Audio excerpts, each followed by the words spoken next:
Good morning, students. Welcome to Geography class, and today we will read chapter 17 India Physical Divisions. First of all, we'll read about the Himalayas.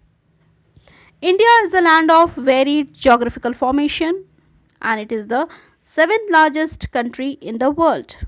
Area wise, it is the seventh largest country. It has mountains, it has desert, and it also has some of the world's greatest rivers.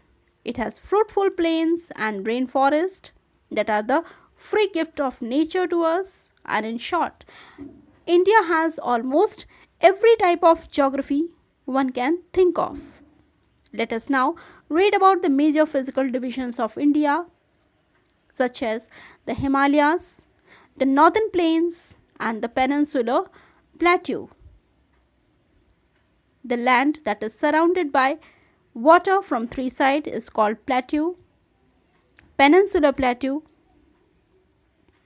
The Himalayas are very high and it's a long chain of mountains and in the north and in the northeastern part of India. Himalaya means abode of snow. Himalaya is name that is given in Hindi. It is a combination of two words, him plus alia. Him means snow, alia means house. Together it means abode of snow means house of snow. And these mountains ranges are shaped like an arc like this and extends from Jammu Kashmir to Arunachal Pradesh in the east. The Himalayan ranges run unbrokenly, means it runs continuously for about 2400 km and its width varies from 400 km in the west to 150 km in the east. The Himalayas are nature's unique blessings to India. They are the highest in the world and they have many parallel ranges. There are many high peaks that remain snow covered throughout the year. And the world's some of the highest peak we are reading here, like the first one of the highest mountain peak of world is Mount Everest and its height is 8,848 meters. It is located in the Himalayan mountains and that lies in Nepal.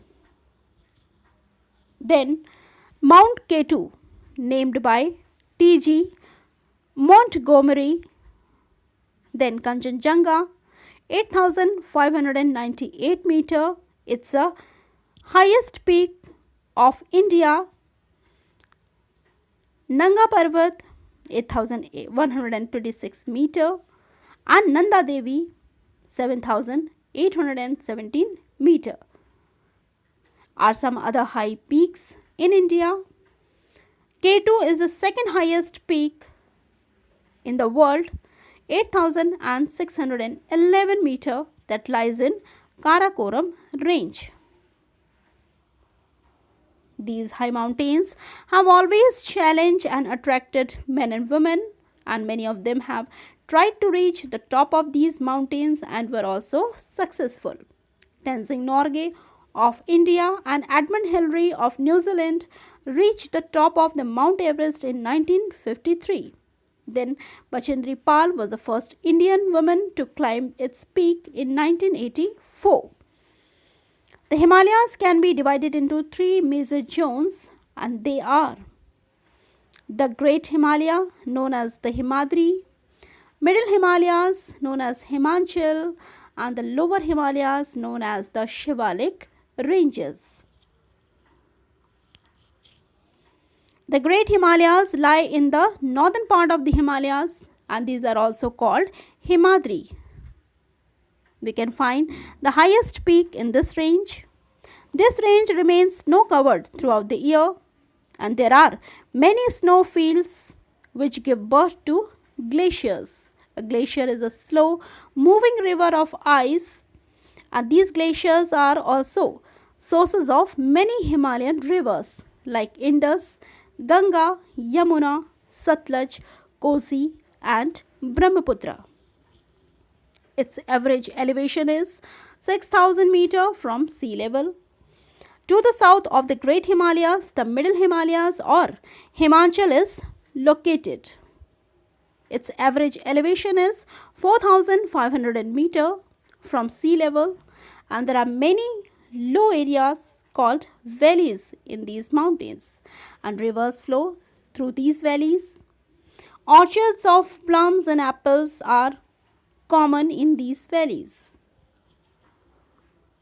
The slopes of the Himachal have many beautiful hill stations like Shimla, Mussoorie, Ranikhet, and Nainital. It also has many holy places like Badrinath, Kedarnath, and Amarnath. South of the Himachal are low mountains called the Shivalik Range, and the slopes of these hills are covered with thick and valuable forest that provide shelter of different types of animal.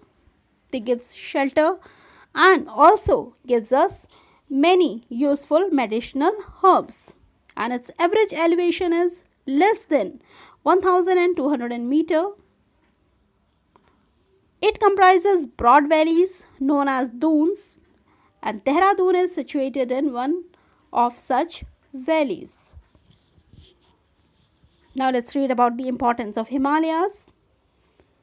The Himalayas are very useful for our country in many ways, such as they guard our northern borders. The passes and gaps in the mountains help us in crossing them.